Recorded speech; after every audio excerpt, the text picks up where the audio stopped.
exploring and building. You and me, babe. You and me, babe. It's just nothing else like you. We're ready to go. Okay. It has been an emotional day. I tell you what. Some days you just get news that you don't ever want to get. That's today.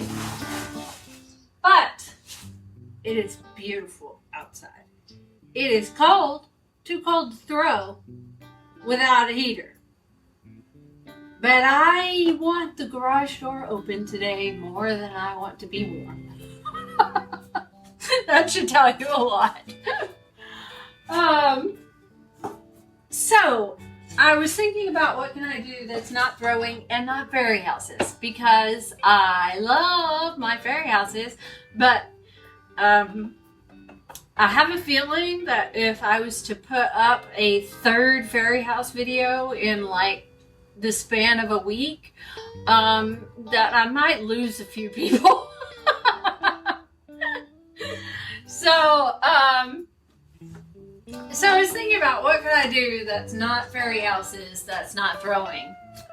And we are going to try some new things I've never tried before. Because, you know, on one of those days where your emotions have been going crazy, it's time to try something new. Start out with this slab roller. All the things are going to be slab built today. That is what we're doing. Slab building. Yay! Oh, I need to do some positive things. I need to do some grateful practice. I am grateful. I am grateful that I have a studio I can escape in and do happy things.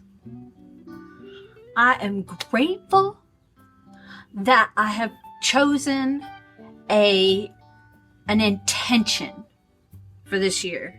I'm kind of late getting on this, but my word for the year is believe. And I am grateful that already that word has made its way into my life so many times today. I cannot tell you how many times that word has become a mantra for the year. We are moving forward, believing that I'm not just spinning my wheels here. So thanks for coming. Okay, so I'm working without a pattern here. And I had an oval, right? I'm just trying to get an idea of like what I might make on a larger scale with a smaller scale form or whatever. And on one hand, I really like the kind of origami look to it. On another, I don't know, it's not real clean. Which is fine. I'm thinking maybe though, in a larger scale, it kind of looks like a brownie pan. That could be fun.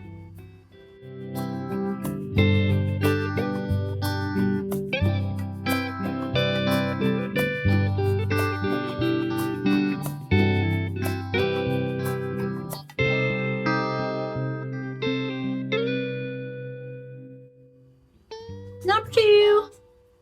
Again, just exploring the slab, exploring the folds, exploring. I think I would like this one a lot better. I like the curl.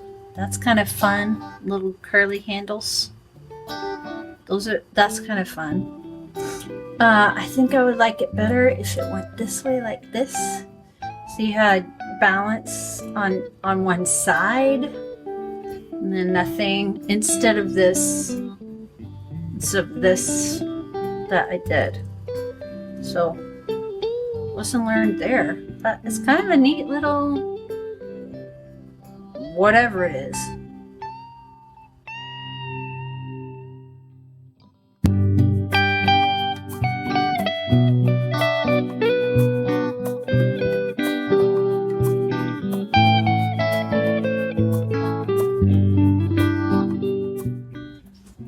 Okay, so the first piece I started with an oval. The second piece I started with a square. This piece was a circle originally. The slab was a circular slab, and I put it on a circular form instead of a square form. And I kind of like it. It kind of has a petal. Kind of a petal look to it, which is kind of fun. And I'm seeing this in a smaller scale, having to do with fairy houses, maybe. The other thing is, though, that I'm working with a 1/4 inch slab, right? And once you get a 1/4 of an inch and then you layer it up, you've got 3/4 of an inch here, which is kind of wide.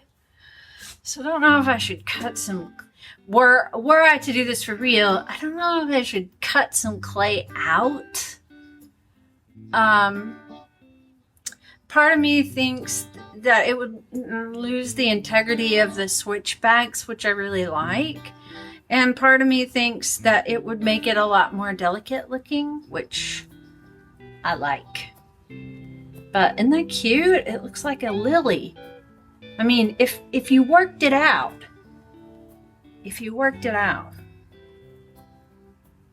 promising.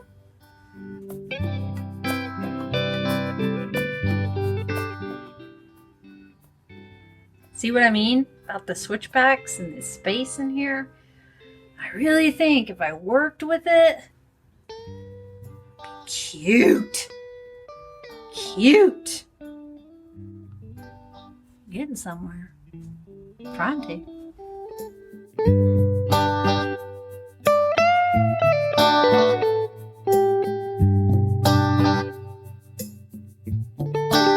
Okay, I'm totally losing the integrity in my slab here, but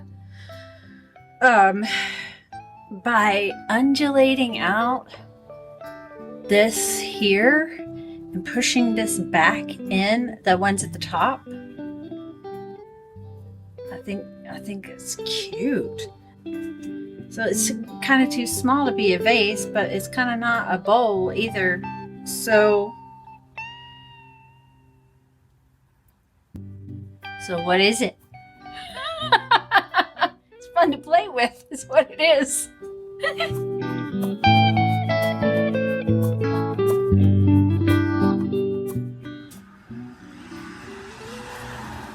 Okay, so this is just a smaller scale. I thought I might make some votive holders because I thought that would be cute. But I've overworked my clay. It's not clean at all. It looks like a 5-year-old did it, so I'm not going to keep it. There is definitely a learning curve to learning how to, kind of get everything moving in the right direction. And I don't know that learning curve yet. Okay, so I have decided definitively what I'm going to do exploratorily. So I reclaim my clay. I got my reclaimed slab here, so I'm prepping it. I like to use new clay to throw with and reclaimed clay to hand build with. Not that I am against throwing with reclaimed clay. I do it all the time. But when I was first starting out, the consistency of what I was throwing with was important. And so if you are having a problem with clay consistency and or your clay breaking, that is clay that is short, It could be just because you're reclaiming it, and so I would throw one day, and then the next day I would use the reclaim. Still too wet.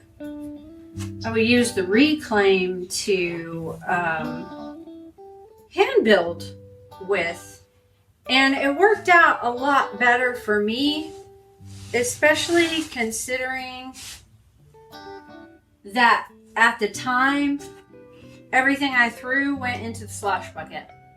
So all of a sudden, by working with my reclaim and hand building with it, I was able to produce a lot more. So a little tip there for producing more and producing earlier too. But sometimes, you know, you get to the end of the day and you haven't thrown anything. Well, reclaim your clay and hand build it. Back to the subject at hand. Oh my gosh, Emily. So I have decided definitively what I'm going to do. I want to test some glaze combinations, but my current test tile is not facilitating that as well as I want it to. So I'm going to take some underglaze bottles, and I'm going to cut this slab into squares or circles and make some candlelight, some tea light holders. And then those tea light holders are going to test my glazes. Am I brilliant or what?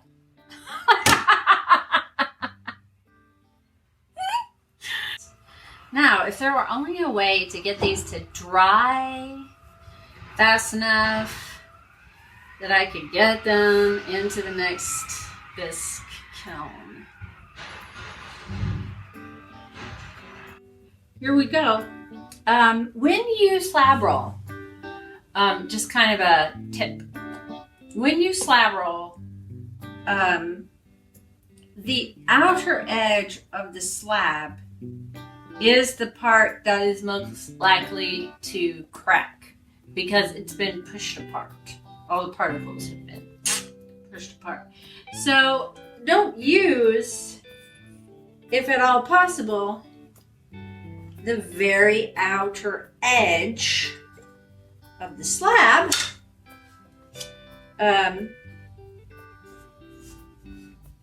And you will have less cracking in the edges of your slab rolled pots. Woohoo! Tips and tricks for slab rolling pottery.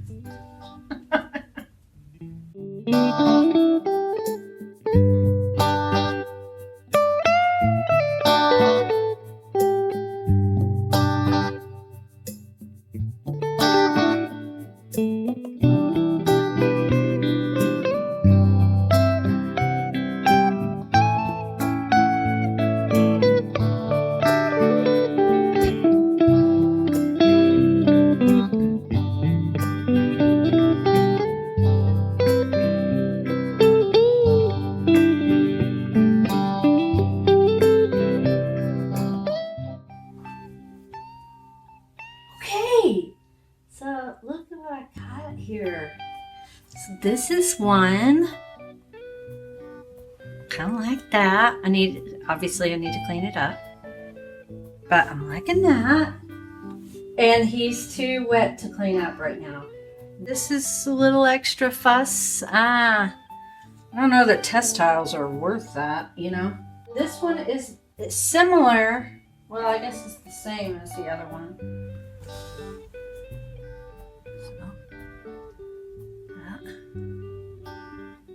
Pretty, don't you think? Don't you think that's pretty? Pretty little candle holders. This one looks kind of like a dogwood flower Or at least that was my intention. Isn't that fun? I just think that will look so pretty with a tea light in there or a candle. So the slab is too wet right now to really clean up nicely. It's just, doing these with the whole slab of clay. It's kind of a guessing game because you've got to get it stiff enough that it'll stay in place, but you've got to get it wet enough because moving from here to here, it wants to crack here, and moving here and here, it wants to crack on all those edges. I don't think that's the clay, even though the clay is reclaimed and it could be a little short. These will kind of give me a little something to play with as far as glazing is concerned, and we can see if this is something that I want to do on a regular basis, or if I just want to go back to the easy way of doing test tiles. But I just thought it'd be fun to do some glaze test combinations that would also be functional work. I'm very thankful though that I got most of my reclaim claimed and I could do this today because it was a really fun day, and I'm very excited about another project that I'm doing that I think you're gonna really love. Yay!